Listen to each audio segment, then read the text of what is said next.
नमस्कार, SPT news में आपका स्वागत है। पेश है 18 मार्च मंगलवार सुबह 6:15 बजे राजस्थान की बड़ी खबरें। राजस्थान में पशुधन की समस्या को लेकर मुख्यमंत्री भजन लाल शर्मा गंभीर हैं। पशुधन से नुकसान न हो, इसके लिए उन्होंने मुख्यमंत्री मंगला पशु बीमा योजना चलाई हुई है।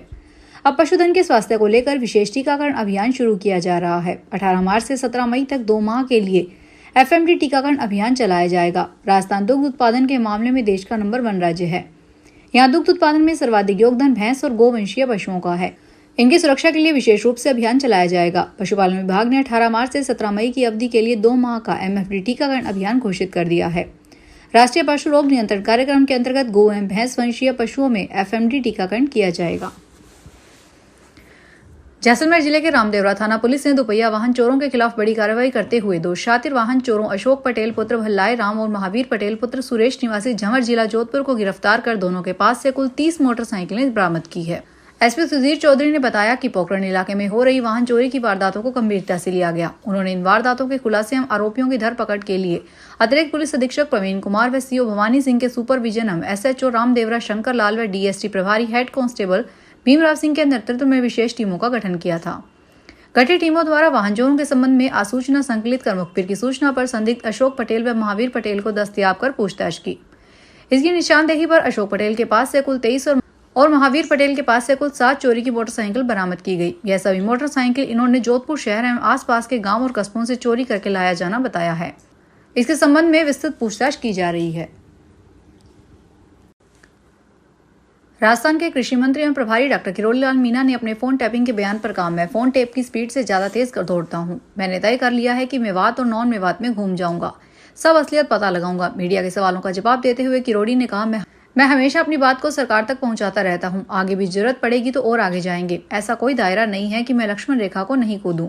मुझे मालूम है कुछ पिछले साल के राज और कुछ हमारे छोट भैया गोरख धंधा कर रहे हैं। इससे अलवर शहर त्रस्त है।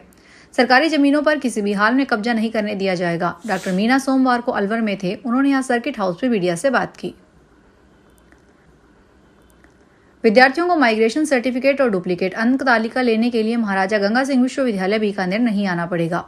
विश्वविद्यालय प्रशासन अब ऑनलाइन आवेदन लेकर विद्यार्थियों के घर माइग्रेशन और डुप्लीकेट मार्कशीट भेजने की व्यवस्था शुरू कर रहा है। अभी इस कार्य के लिए श्रीगंगानगर, हनुमानगढ़ और चूरू जिले से विद्यार्थियों को 250 किलोमीटर से ज्यादा का सफर कर बीकानेर आना पड़ रहा है। इसमें समय के साथ विद्यार्थियों पर किराया भाड़ा के खर्च का भार भी पड़ रहा है, जो इन जिलों में विद्यार्थियों से यह कार्य करवाने के नाम पर अपनी दुकानें चला रहे हैं। विश्वविद्यालय की नई सुविधा से सालाना करीब 1 लाख विद्यार्थियों को सीधा फायदा होगा। विश्वविद्यालय ने ऑनलाइन प्रक्रिया शुरू करने की अधिसूचना भी जारी कर दी है। हरियाणा के CM नायब सैनी ने सोमवार को राज्य के इतिहास में पहली बार 2,05,017 करोड़ का बजट पेश किया। प्रदेश में अब तक का यह सबसे बड़ा बजट है। CM ने 80 पेज का बजट भाषण पढ़ा, जिसमें 161 पॉइंट थे। CM का बजट भाषण 2 घंटे 57 मिनट तक चला।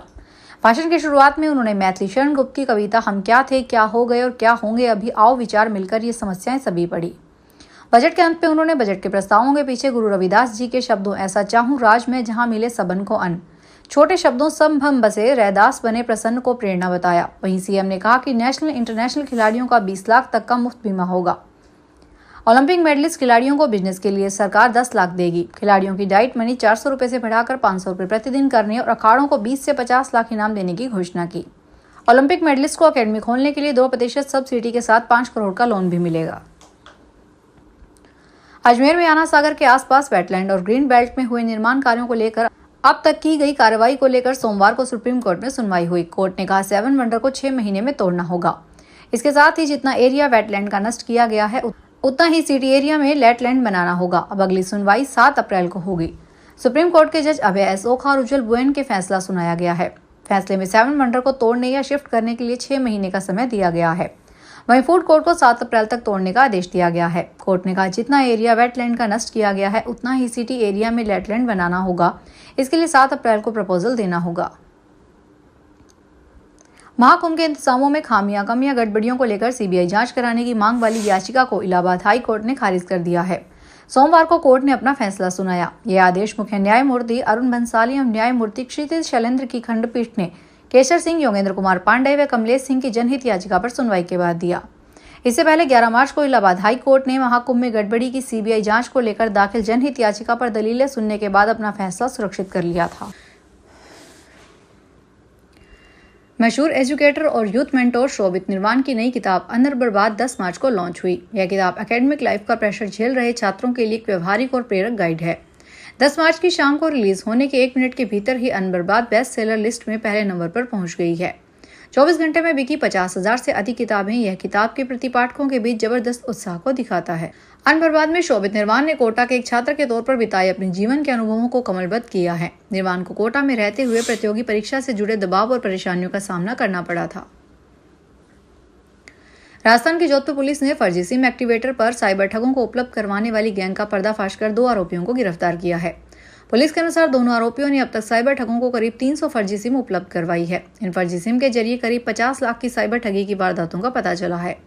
पुलिस ने 2 आरोपियों के पास से 2 fingerprint scanner, 31 mobile phone, 1 chequebook, 104 SIM card, 5 ATM card, 9 हस्ताक्षर किए हुए खाली चेक, आधार, पैन कार्ड और हिसाब की डायरी जब्त की है। पुलिस टीम ने राहुल कुमार झा और उसके साथ ही मोहम्मद इकबाल को गिरफ्तार किया है।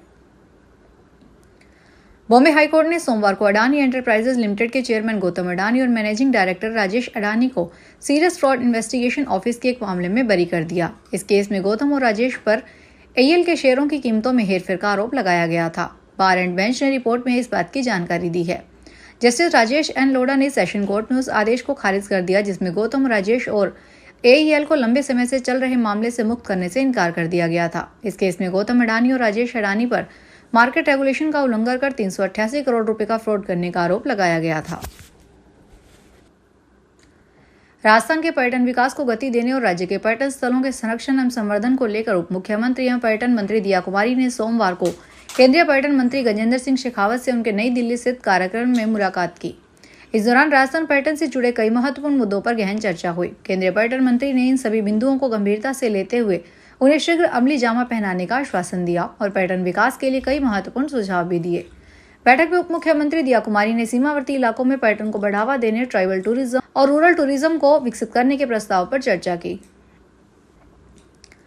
प्रतापगढ़ नगर परिषद ने शहर में अस्थायी अतिक्रमण के खिलाफ फिर से अभियान शुरू कर दिया है। सोमवार को नगर परिषद आयुक्त ललित सिंह के निर्देश पर स्वास्थ्य निरीक्षक विशाल चनाल के नेतृत्व में टीम ने कार्रवाई की। टीम ने 0 माइल रोड और शहर के अन्य क्षेत्रों में दुकान के बाहर रखे तख्त, लकड़ी के बेंच और तिरपाल को हटाया। अतिक्रमण में पाए गए सामान पर कलर से क्रॉस का निशान लगाया गया। दुकानदारों और सब्जी विक्रेताओं को चेतावनी दी गई कि दोबारा अतिक्रमण करने पर जुर्माना वसूला जाएगा। डूंगरपुर के आसपुर से भारत आदिवासी पार्टी के विधायक उमेश मीणा ने सरकारी शराब के ठेके से ताला जड़ दिया और उस पर वेल्डिंग कर दिया। इस दौरान उनके साथ गांव के कई लोग और समर्थक भी मौजूद रहे। इस बात की सूचना जैसे ही जिला आबकारी अधिकारी भरत मीणा को लगी, उन्होंने मौके पर पहुंचकर ताला खुलवा दिया। मामला फूटी तलाई से सरकारी शराब के ठेके का रविवार शाम का है। बीजेपी विधायक उमेश मीणा ने कहा कि शराब ठेका गर्ल्स हॉस्टल के पास है।